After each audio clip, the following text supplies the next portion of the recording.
Good evening, everybody. This is Dr. Troy Fullerton with Bilingual Barrier Busters, and we've just had a little mini-series on the uses of the verb ser and estar in Spanish in order to express the concept of the verb to be.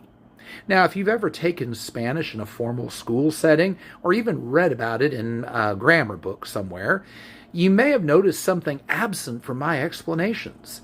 Did you notice that I never said anything about ser being used for things that are permanent, or estar being used for things that are temporary?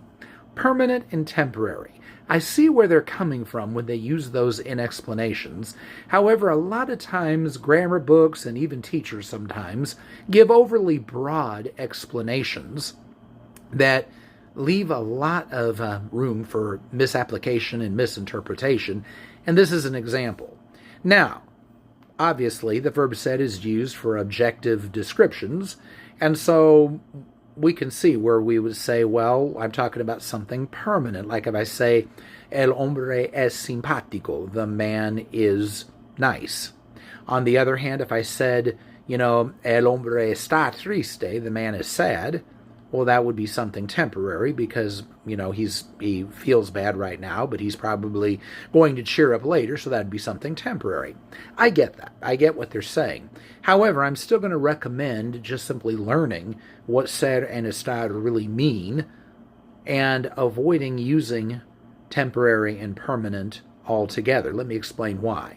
If I am a student, I probably am going to graduate someday. I have a graduation date planned or something, and so I'm not going to be a student permanently. But that's still what I am. That's still my identity. So I would say soy alumno. If someone is dead, I think we'd all agree that's pretty permanent now, isn't it? Yet I would still say está muerto, because that's the state that individual is in. So it's important not to over-apply those concepts of temporary and permanent. And so, therefore, I really recommend just not using them. Also, one other thing, another way that we can overextend an explanation, the verb estar, we say, is used for locations, how you are and where you are. That's true. But if I want to talk about where something is occurring at, or if I want to talk about where something is taking place at, I use ser for that. La clase es en la biblioteca. The class is in the library. El concierto es en el parque. The concert's at the park.